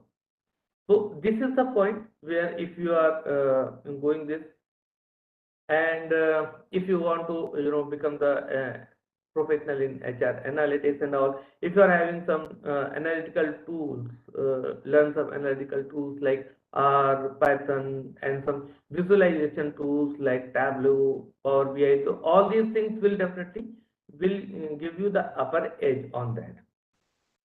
But what I will say is follow your interest and passion. Otherwise, it will be very difficult for you to get into that. Analytics, HR analytics, or any kind of data science, a lot of things are happening in the world. Everywhere, whenever you open your mobile, any web browser, you will find out those things. But are you really into that? This is the first question with you. If you are into that, go with that. And one more incident I would like to share. Last year only I was addressing one of the student conclave in Delhi. So I was discussing with one of the students. He was very talkative. He was very, very much into the convincing power. He was having a very good convincing power. And he said that, sir, I want to go into HR. So my question was, why HR? And he convinced me so beautifully that, but I know that his forte was the convincing power. So I said, better to go to HR, go to sales, right? Because he was so talkative, he was not ready to listen, but he was having a very convincing power. So better to go to in sales, you will succeed over there. In HR, you should have to be a good listener, first of all. If you are not a good listener, so sorry friends, HR is not your cup of tea, because HR is the only department in the organization where all the bombarding has happened. Salary नहीं आई HR, leave cut गई HR, PF नहीं हुआ HR, मतलब upskilling नहीं हुई HR, everything is on HR. So if you are not good listener and you are not patient, so think over there. So that's what I suggested him, go into sales field, because you have a very good convincing power. Why you are wasting your talent, which is in your inside you? So this is very important. Self-assessment. Self-assessment is the key, where you judge yourself. Okay, what is your strength? Where you want to do? Because HR analytics is not a rocket science. I am telling you, friends, it is not a rocket science. It is just a concept. It's just a logical thinking. That and once you will get into the business and you will dirty your hand, you will come out with the best of the best solutions. So, but why I'm emphasizing more on passion and interest is because then only you will be able to grow in your career. Otherwise, you will get stuck, because see, lot of advertisements you are selling. So institutions are selling their courses. Right? They will show it like it's a very hot thing and very powerful something. But if you're not getting anything out of it, if you are not, if your interest is not there, it is a waste for you. And if you are comparing yourself with someone who is doing better in that, so there I will say that now the compensation and everything is based on the competency, based on the skill set. So there might be some difference between your skill set and his or her skill set. So don't compare on that basis. If you want to go, just be clear. Interest is there. Your interest is lying in HR analytics or in HR or any domain. Go take some skill set and move on to the career. So don't take it in a this way ki, from the starting of the career I will get lot of things, I will everything will be in your way, my way, highway kind of thing will not happen. It will take some time, but yes, you can grow. There is a lot of scope. Future is bright. that is for sure, lot of scope, but you need to find yourself whether you are fit in that or not. That's all from my side, Tuhina. Thanks, Praveen. So when you said only 22% of organizations are using HR analytics, I'd like to just add here that why is it become very important, because see, let us understand from the layman's language. All our decisions can land ourselves into two kinds of consequences. Either they work or they don't work, right? So we do not always have the luxury for the decisions which have not worked, come back to them and rework and present, because by the time that they must have created irreparable impacts. Hence, organizations prefer evidence-based decision making as opposed to your gut feeling or intuition-based decision making. Yeah, and hence it is very important. But however, like Praveen also mentioned, that each time you log into Facebook or your mails, there are premier institutes offering scholarships on analytics programs. So that is there. But yeah, obviously you need to understand your interest areas first. You know yourself the best, right? What are you meant for, if at all you're interested? Because a lot of interviews, when when you're taking for HR position, why HR? Oh, because I'm very comfortable with people. I like to talk to people. So that is not the only trait which is looked for in an HR. Hence, analytics also these days is a widely misused term. Everything you see analytics and data analytics, HR analytics. But yeah, so you're smart, you're from very good institutes. So hence, do your homework, try and understand what it takes. It only takes logical thinking for you, right? And that's just the way forward. So what's in it for you, understand if you're meant for it, and then yeah, obviously it's all yours. The forum is all yours. So great. Thanks, Praveen. Would Nishith or Abhishek or Manas want to add something to what Praveen has already mentioned? You can do it here. Else we can move on to the next. Yeah, Tuhina, very correctly said. Yeah. Very correctly said by Praveen, setting the context here. That yes, see, we have all read about Johari window. So we need to see where we are standing, what is our insight or is our insight. So once we do that, we understand very clearly where we need to progress. Currently, yes, I'll just give you a heads up what is there in the industry for a HR person, what exactly is evolving. One is recruitment, because that's like that's everywhere there. The recruitment you need to be a salesperson, because you're selling your own company for doing a lot of recruitment. And the second is your analytics. Yes, you need to have logical thinking, your business understanding. So that's like a very much important thing. And the third and the biggest takeaway, where not only HR but even the CEOs of the CXOs are talking today, are the people management. Yes, that's the crux. Even your Bill Gates or your Warren Buffett or your Simon Sinek or everyone is talking about is a people management. How you talk to people, how do you approach, how do you convince them, what is your understanding of and moreover for the HR people, we need to have our basics very strong.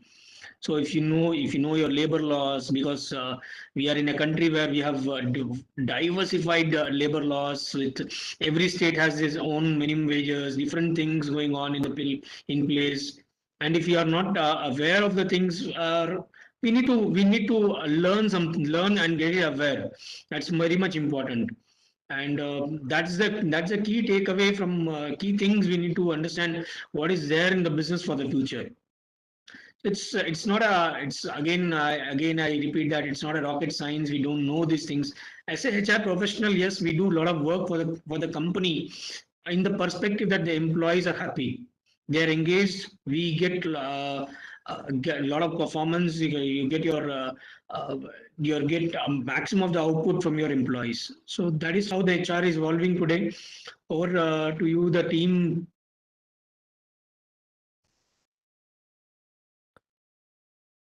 Thanks, Abhishek. If I may add something to it, Tuhina. Yes, please go ahead. I just wanted to add some generic input. First of all, if we look at analytical ability as a competence, I think that's not going to be redundant at any point of time. Okay. Everyone must have that, be it sales role, be it research, be it HR, everywhere. Okay. Second thing is students who are, say, thinking of having specialization in HR area, not necessarily analytics. And then I think one thing that they must be very open to it is they must have the basic understanding of analytics. It's required each and everywhere. Then, as Abhishek rightly said, it's nothing but common sense. Also, Tuhina pointed out that it's not about statistics; it's something else. Okay. Then people who are thinking of specialization in HR analytics itself, then I think Praveen rightly mentioned that apart from analytics, we also have to have knowledge of visualization techniques. So it's not about just working on the data and providing some insights. So how you visualize the insights and how you present it to the leadership, that is something very important. Finally, another competency that is very much relevant is the storytelling. So out of your data, how you build your story and how you tell to the audience, that is something very important. Yeah, that is what I wanted to add. Thank you, Dina. Right, Manas, you picked up the last point very clearly. Storytelling is becoming a Storytelling. It's Yes. an important crux today in the entire industry. Instead of Right. presentations, we go on a lot of storytelling, and people we make them we realize, make them understand on the, just like in AI, we keep them updated. Yes, this is what it's happening. Right.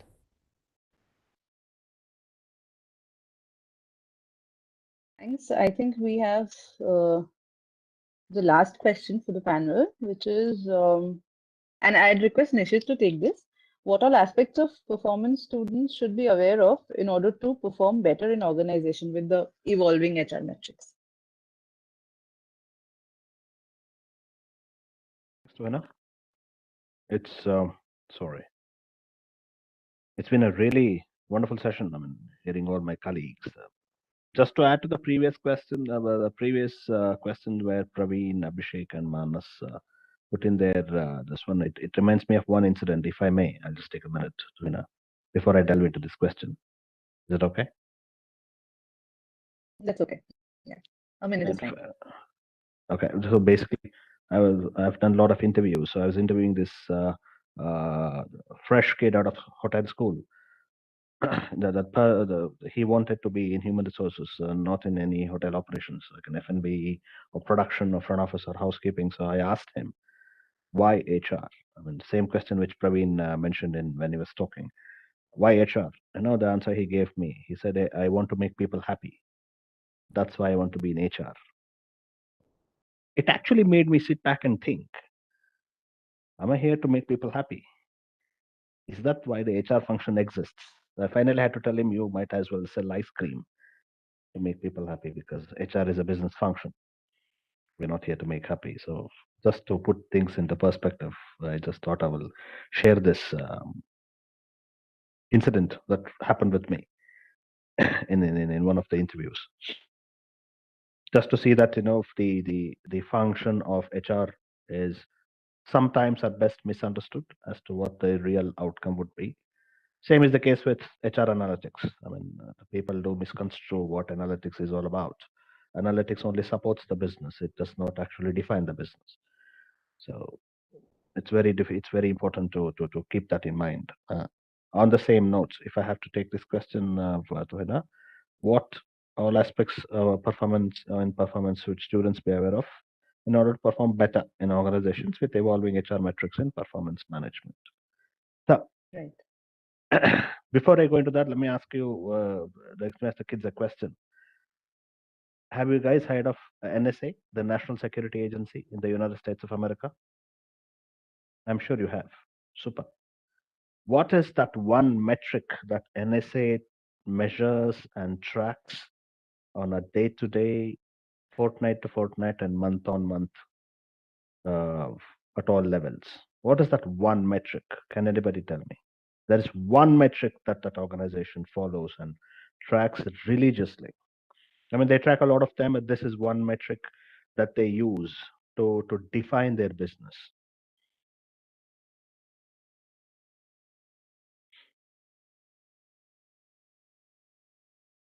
Is it money? Who said that? So Ujjwal Patel. Visual, super. It is related to money, definitely. But again, what's that one metric? Yeah, you're somewhere there, Visual. It is actually the amount of money spent per minute in running your computers to decode the raw intel that NSA gets on a day-to-day basis. That is the measure that metric that is measured and tracked very religiously by the NSA. Why? Because it defines or it justifies what they do. So metrics is all about justification of what you do and what the business does. If NSA is unable to justify its taxpayers' money, that this is the amount that is spent to decode the raw intel that they get. I mean, it sees us as an organization. I mean, people would start to question its existence. So similarly, in many of our in all of our organizations, it is very important to understand what metrics to follow and whether they really justify and define your business. Now, it is very important before that to have something which is called a situational awareness. Situational awareness is actually comes from the armed forces. In the Army, Navy, and Air Force, it is taught to all the cadets that you have to maintain situational awareness if you want to succeed in what you're doing. If, for example, me sitting today, if I'm not aware about the situational awareness around me as to what is happening in my organization, what is happening at care, what is there any interventions needed at, say, the care hospital in Bhubaneswar or the care hospital in Raipur? If I'm not aware of the situation at that moment, it is very difficult for me to justify my existence. It is very difficult for me to actually justify the numbers that I churn out from these analysis that I do and then show it to the leadership. They would simply tell me that whether these numbers define what you're doing, does it justify and define the business? So it is very important for everybody who wants to pick up this career or who wants to come up in this field to have situational awareness, to know what metric or data that they have actually justifies or defines the business that they're doing. So to achieve all this, again, the very first point which Abhishek mentioned, Abhishek, Praveen, and Manas, all the three of them mentioned, including Tuhina, you too. Understand your business. It's finance, HR, marketing, sales, doesn't matter. What does your business want to do now, tomorrow, 15 days down the line, 5 years, and 10 years down the line?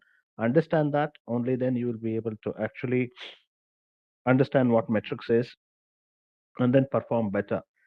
Whether it is performance management or talent acquisition doesn't matter unless you have situational awareness, unless you understand what justifies and defines the data that you have and the business. You wouldn't do justice to what you're doing. You wouldn't do justice to the numbers that you have. So these are the two main aspects that I consider very critical when it comes to having awareness for everybody who wants to do better in especially in this function. I don't know. I'm just throwing out ideas in the air. I mean, open for critical analysis. Over to you, Tuhina. Thanks, Nishith. When you were talking about being relevant, I thought I would also mention here that we in the business HR team at Mahindra Finance, we have something called an X matrix in place, which is directly cascaded from the goal sheet of our business head. Right. So whatever market share and numbers he has quoted as part of his goal sheet, we take it down to our goal sheets and then churn out what HR initiatives can we take to make his life easier and his team drive what he wants to drive in his goal sheet. So that is something called an X matrix, which is followed here. That's nice. Yeah. That's very nice. So anyone from the panel, again, if you would like to add to what Nishith has already said here. And Ujjwal, I think you had a question. You were raising your hand. So.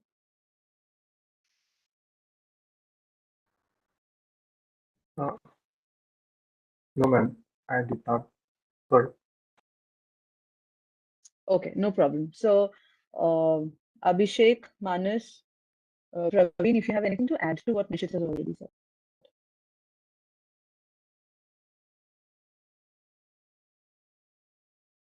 Else we can move on to Ujjwal to take the Q&A session. Yeah, we can move Okay. on Yeah. because Nishith has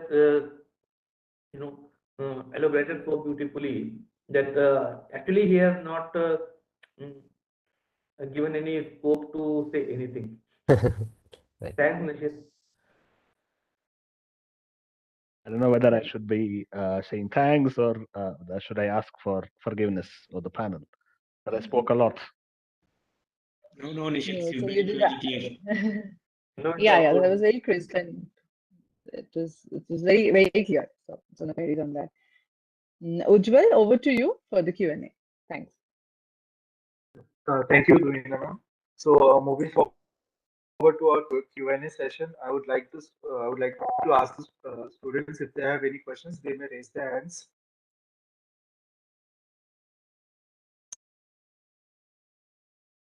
Ujjwal, I'm sorry, this is Nishith here. Do we have to access the link that is pasted here for Google Forms to check what questions have been posted there? No, sir. We'll be asking the questions directly over here. Oh, all right. Fair enough. Yeah. Vaishali, you may go ahead and ask your question.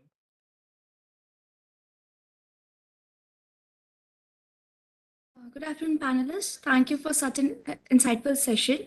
So my question is to Abhishek, sir. So you mentioned that recently took place. So how HR and role in employee retention? Shali, I think your voice is breaking. Can you just repeat the question? Okay, sir. So, sir, my question is, since you mentioned about the Great Resignation that recently took place, so how do you feel like how HR analytics plays, an important role in employee retention? See, very important. Employee engagement has become the basic today for any industry. It's not relevant to one industry, or it's see, if you're not engaged, you will not give your performance. That is how it goes. So if you take up the Gallup survey, in case it states very clearly, if you're engaged employee are more productive. So that is how it goes. If you are not bringing, it's not engagement is not what Tuhina also mentioned. It's engagement is not about birthday cake cuttings and organizing events. That is not engagement. Has someone done a good job? When do you reward them? Do you reward them immediately, or do you reward them after a month or 6 months? That paves a major way for your engagement activity. You're trying, see, in a hospital industry, some patient has given a very good feedback to a nurse or any of the employees, and you reward them on the floor in front of all the other employees and doctors. So that gives a boost to the employee, and it also boosts morale to other employees. If I will also do something good, I will also get appreciated on the floor. So that appreciation, that motivation, you have to build in the managers today. They all depend on the HR. The HR has to do it. HR has to arrange for a town hall. Why don't the managers come back and say, boss, yes, this person has done an exceptional thing. I've saved a life of a person. Why not I give them an reward now only? The customer has said something good for the patient. So that is how you need to take further. And the Great Resignation is again, it's like a hype that is being created. The social media about what is happening, what are the things. Uh, Now we need to realize where we stand. We need to think of ourselves first. And what Manas and Praveen also mentioned, we and Nishith also mentioned, what is that what we are looking into ourselves first. And if you're thinking of others, what is happening, someone else is doing something, I also need to do that. It's not the right thing to do. Yeah, I always I used to read something on the LinkedIn and the social media. I want to become Ratan Tata. So it's like you cannot do that. So you need to be yourself. You need to be yourself first. That is the only crux where you need to take it further. And about again on the great resignations, see, resignations are, it's again I will repeat, it's not a decision that is taken overnight. It is not been, it doesn't happen overnight. There has been instances in the past, there has been a continuous hit on the nail, right? It has something to do with your unconscious mind, and then it comes to your conscious mind to put on the resignation. It doesn't happen overnight. None of the resignations, very few resignations I've seen in my entire career that has happened overnight. If you go back and discuss with the people, that is why exit interviews, I prefer not to take exit interviews on the last day of leaving. I prefer a neutral person or a neutral associate, someone comes from the outside the organization, takes an exit interview after 30 days or 60 days or 90 days period. So 90 days is the absolute period, because by the time the person is calmed down, if the person, if you are going to hit something on the heated iron, it's going to break immediately. So don't do that. You need to have patience to understand what has gone wrong. If you do not know, if that is, see, again, data, who is entering the data? My question, because I was doing this thing of lot of on data, who is handling the data? Who is updating the data in the system? It's we, the human beings only. That is what Simon Sinek says. Yes, we are, everything is on the human beings. The human beings are doing it everything. I update wrong data, what will happen to the system? So the ownership of the data lies with us. Ownership of ourselves lies with us. And yesterday I was discussing with Nishith also on the same front. What do you people do? Do you control your body from your mind, or you control your mind? You have your control on your mind and you control your body, or you do your mind, your body controls your mind. So what do you want? Either it is body to mind or mind to body. If you are doing a control from your mind of your body, that is how you need to understand. That's a basic thing that people are not following. People are going through all the social media things, a lot of things is happening. I want to do this, I want to do this, I want to do this. Please do understand, it's not everyone is not an, everyone doesn't it's not an engineer, everyone is not an MBA. Still a lot of people are flourishing, right? So please do try to understand, be yourself. You will there is a lot of scope, a lot of growth opportunities, a lot of things to move on. And you, once you are yourself, you understand what is your strength first. Work on your strengths. Don't work on, see, always I've been taught that you work on your strength, you increase your strength. You know, one thing called as competitive advantage. Everyone is discussing about strategies and competitive advantage. So in the competitive advantage, people don't work a lot of things on your weakness. They make this they make their the strength to that level that no one can reach you at that level, and your weakness will follow from there, and you will increase so much of the gap between your strength and the weakness. Only your strength will be seen and your weakness will be subside. Please do understand that fact of competitive advantage. See, we are learning lot of aspects in MBAs in on the books. Please try to relate to yourself. What exactly is happening with you?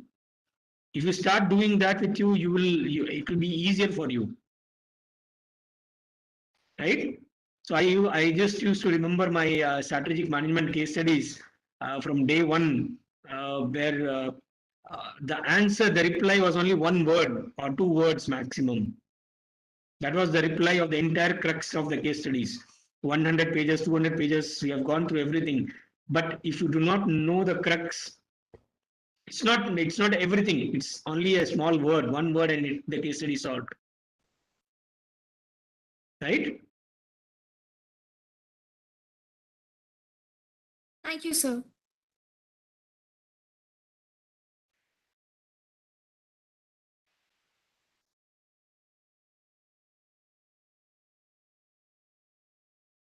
So moving on, I guess we'll move on to the next question. Archita, you may go ahead and ask your question. Good afternoon, panelists. Thank you for such an informative session. So my question is for Tuhina ma'am. Ma'am, since you said that September, October, and November are your most active months, so how can quarterly performance or goal setting benefit over such a monthly or half-yearly period? Yeah, thanks, Archita. So like I said, it's not a one size fits all. So, uh, if you go by the same parameters to define everybody, for example, someone who's doing 8 business numbers in March is a high performer. Okay. However, if I have set the standards of 15 plus business numbers for all 12 months, then this person will have to be brought under disciplinary action, right, for performance improvement plan. 8 is then a non-performer. Hence, to break down the bigger picture into smaller achievable targets, we follow quarterly quarterly goal setting. So basically, there is a quarterly incentive program in place wherein we do quarterly appraisals.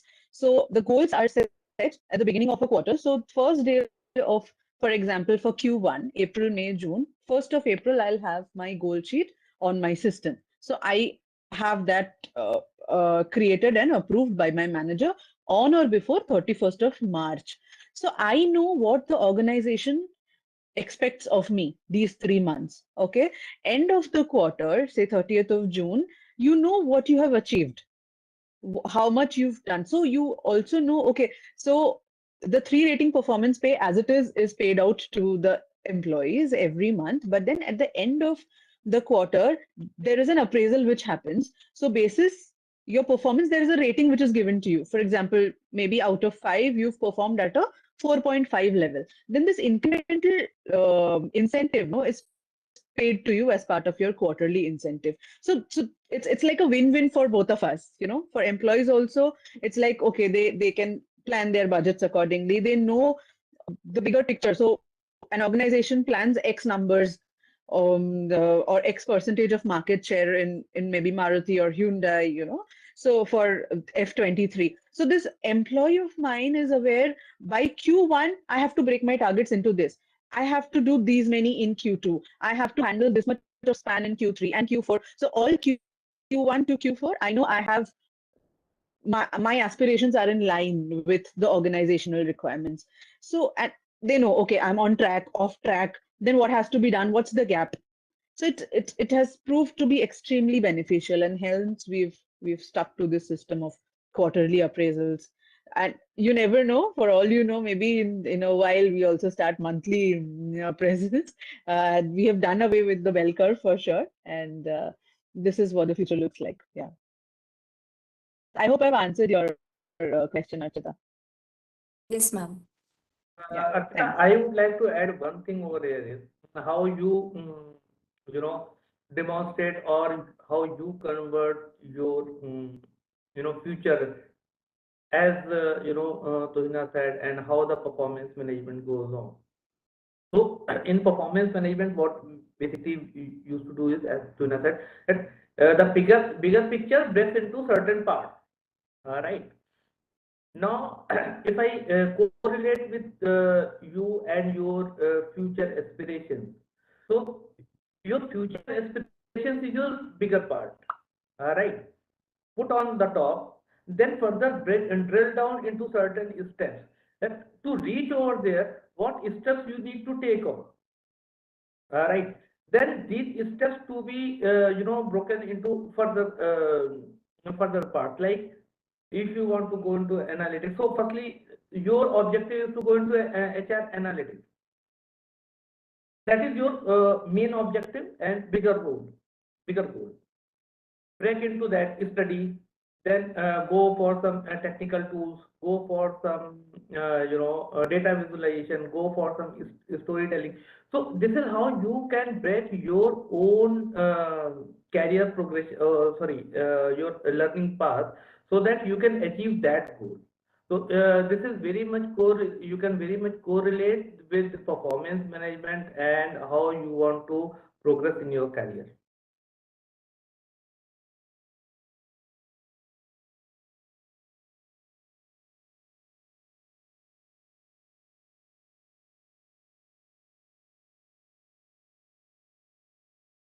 Thank you a lot, Tuhina ma'am and Praveen sir, for the answer. Moving on to the next question, I would like Arvind to continue on with his question. Thank you, Ujjwal. Thank you, panel, for this wonderful inputs. My question is for Manas sir and Praveen sir. When Manas sir said that you have rights in data as well, data subject rights, and when Praveen sir rightly pointed out that only 22% of organizations are using analytics, and when Nishith sir also pointed out that we are the person who have to take care, secure, and look after our data, how much are the organization putting the efforts in making this happen, making this security of data being owned by the individual for the employees? How much are they aware of their rights? Thanks, Arvind. Very nice question, I think. Since I mentioned about the rights part, let me cover it first. Okay. So we have certain regulations in certain countries. For example, we have general data protection regulations in Europe. See, if your organization is a global one, definitely we must comply to some of the things. And whatever is being put by regulations in other countries, we must abide by. And definitely organizations can't violate any of these things. Why? I'll tell you. First of all, even if there is a minor privacy violations, it will attract lots of penalties, and penalty is very huge. It's maybe around 2% of the revenue, or sometimes if it's a major violation, it's going to be 4% of the revenue. Then even if the organization don't want to do that, they must do that because of those things in place. Okay. That is what it is. Then, yeah, definitely organizations are very serious about the data subject rights, since it's also having some SLAs. And SLAs can vary from countries to countries. It starts from say 2 days to 45 days. Say if you are asking the organization that what kind of data you are processing and what are the personal information who you have about me, I must reveal that these are the things, say your date of birth is there, your date of joining is there, everything I must reveal that this is what we have, and so processes are processing your data. And yeah, definitely that has to be done within the SLA. 2 days for some countries, and again 45 days for USA, I guess. Yeah, so we must abide by that is first thing. And second thing is, before processing the data, actually privacy related reviews are being done right now. Okay, then all the privacy measures are in place even before executing the initiatives. It's like, say, we must define for what purpose we are collecting this data. Then we also must validate the justification why it is happening. Is it a legal requirement? Is it because of the contract? If not, then at least we have to take consent from the employees. And if someone is willing to withdraw his consent at some point of time, for example, we had some events and we just have taken some photographs, some video bites, and we have posted in social media as well. And if someone is not comfortable with that, and probably in the very beginning that person provided you consent, and at some point of time that person comes to you and say that I don't want my photographs to be there on LinkedIn, so I'm bound to delete that photographs from social media. This is how it is being taken care by the organizations right now. Could I answer your question? Yes, sir. Yes, sir. Thank you. So I think Manas has covered all the things. But what I would like to say, when we talk about data security, right, and data breach and all, it doesn't mean that you need to keep all your data with you, and no one can see that data. But the bigger picture of that is, you should be aware that what data you need to publish and to whom you are publishing, what is his area and what is his interest in that data, right? If you are giving the relevant data, first of all, it will make sense. Out of that data, he can draw some insight out of that data and make the better use of it. So if you are sending the entire data to those team members or that stakeholder, where it comes, because if there is a very thin line, right, in data security, if you talk about, there is a very thin line within the organization. If you talk about two stakeholder, you have given the entire data. Someone can say this is within the organization, how it matters, but it matters.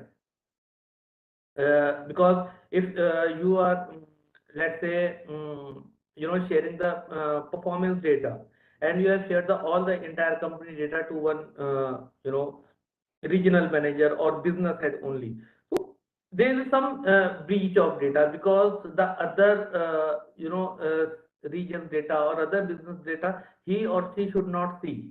But if you're sharing with your with the head of the HR, then it makes sense, okay, because she is the owning the entire company data. So what we need to understand is who is the owner of that data. Owner means first you are the owner of that data because you are preparing the data, you are working on that data first of all. Then secondly, who is responsible for that, for the actions, necessary actions, corrective actions, who is responsible. So your HR head is the person who should know all the data, what is happening in the entire company. If you are sharing with him or her, it is not an issue. But if you are sharing with a certain business at the entire data, so it's again a problem. This is a security breach. So there's a very thin line. You need to understand that how you are owning the data and what you need to share and what you are sharing. Thank you, sir. Thanks for the input. Arvind, just to add, Manas and Praveen, very important is that the first thing, the thumb rule for HR is that we need to abide, not follow, abide by the law of the country and law of the state. Country and state, because if you are going to US, you have again similar like 29 states. You need to follow. Each state has their own rules. Manas might help me out. And yes, this is the rule. So every state has their own rules. Like in India, they have different states, different. That's the country we need to follow. So the second part is yes, agreed with Praveen. You have, see, I take an example. I have a data. I know I have the P&L of the company on a monthly basis, right? I cannot share that even to my own team members, right? So it's not open to everyone. It doesn't make sense for an HR operations person to understand what is a P&L of the company. Right. So ownership of the data lies with the person. We need to understand who takes care, where is the stop, where is the line, a thin line. That's a hairline gap. So that we need to understand, and we need to be very, very cautious. If your system is gone, so what kind of breach you are going to face? Okay. Thank you, sir. Thanks for those details.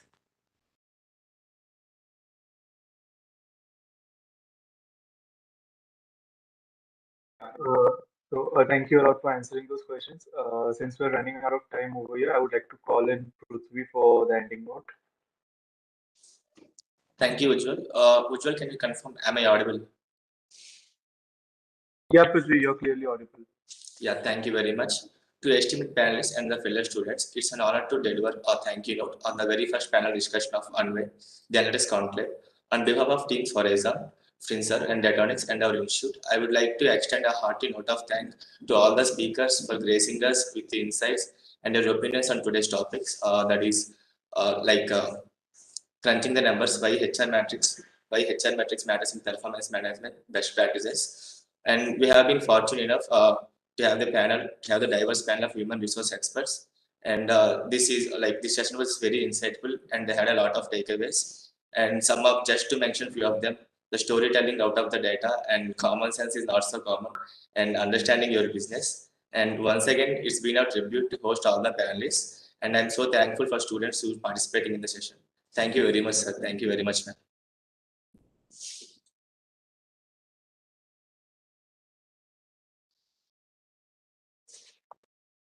Thank you, Prithvi, and thank you, team Anvay. This team is very enthusiastic, I must say, and I have connected a lot of time with you guys. So this is indeed pleasure for me to interact with the future leaders of corporate. I don't know whether you will be in HR, whether you will be in the different role, but yes. That I'm sure that the future is in the safe hand, and you are the future leaders of our corporate world. So thank you for being with inviting me in this platform. It is always a pleasure for me. Yeah, Thanks, thank you. Team Anvay and Prithvi, Sarvasiddhi, Akanksha. Thanks for bearing with The lot of challenges that we faced initially, but then it's all been seamlessly carried out, and amazing enthu, amazing clarity that you guys have will surely make you very big future leaders. Campus to corporate is like just a stone's throw for you. Wishing you all the best, and really look forward to many more such. It's a learning session for all of us, and for me especially, I got to learn such a lot from this session, from all of you, from the panelists. So my best of wishes to everybody, and hoping to catch up really soon. Thanks. Yeah, thanks, Team Annai. And definitely, it's a great learning session for me as well. Lots of learning for the panelists. Thanks, my co-panelist. And yes, and best wishes for the future leaders and the co-panelist as well. Thank you, everyone. Thank you all. you. Thank you all. Continue. Yeah, Nishith. Please continue. Thank you. Thank you. Thank you all.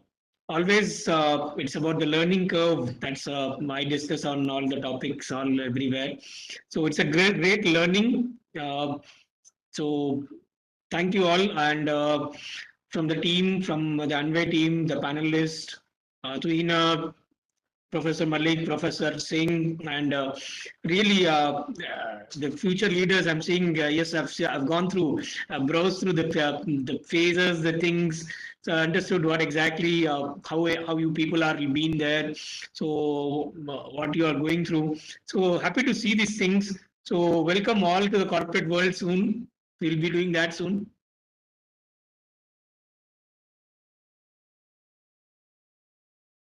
Great. Thank you very much, guys. Last but not the least, thank you very much for indulging in my drawl. I hope I've made a difference today. Well, it has been a wonderful learning for me. Tuhina, excellent moderation from your side. I mean, it was really superb. Cut to cut. Really love the fact that the way you carried on with the session. So, and lots of learning from me, from my colleagues. Abhishek, of course, sits in front of me. I can always ask him a question back at the office on Monday. But Manas, Praveen, your professors, students, I wish to thank you guys from the bottom of my heart. So it's my namaste. And I love the fact that all of you all are well groomed. So this is a work from home session. Sitting there, you might turn off your videos and sit. But again, you've made an effort to dress up and come. I'm a hotelier. I will always look at grooming as the first objective of any person that I hire. So I love the fact that you're all well groomed. And to all the 225 people here on this call, so this is my thanks. Keep in touch. I'm on LinkedIn, very active on LinkedIn. I keep liking posts. So approach me, approach my colleagues, approach Abhishek for any help that we may do, and we'll be glad to have you guys on board. So I wish you all the best. Thank you, and Jai Hind. So Thanks, thank you, Nishith. sir. Thank you, sir, and thank you, ma'am. And with that, we come to the end of this panel discussion. Yeah, students may stay back. Yeah, thank you, ma'am, and thank you, sir, each one of you. It was a very insightful session, and thank you from our side. Thank you, Gaurav. Thank you. Thank you Thanks, so everyone. much. Bye-bye. Thank you. Service Cindy, thank you. Namaste. Bye, sir. Bye bye. Bye. Bye, sir.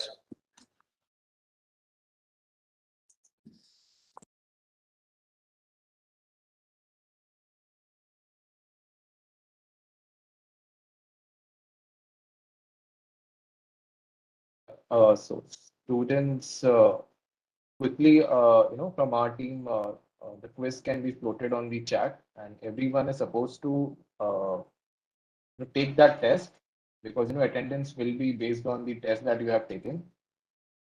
Yeah. So it will be just a 5 minutes quiz, so it won't take more than, much time. So quickly just fill the form and put your roll number in the chat, and then you may leave.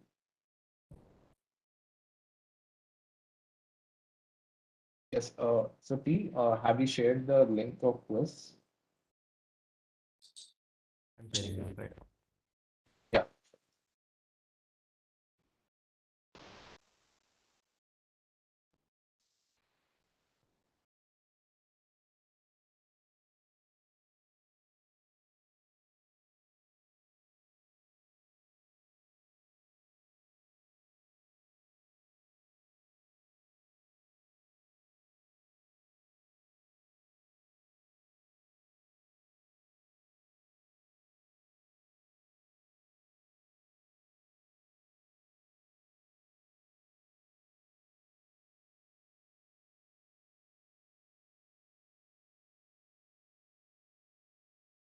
Yes, students, so it's a quick quiz, 10 minutes, 10 questions, quickly just attempt it. Yeah. Sorry, someone is saying something?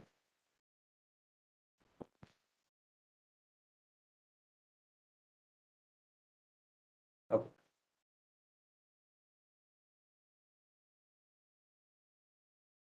I just want to correct Sarva. We have a quiz for 10 minutes. You have 10 minutes to attempt the quiz. If you complete before that, you can drop your, roll numbers here and leave. Yeah. Yeah, thank you, sir.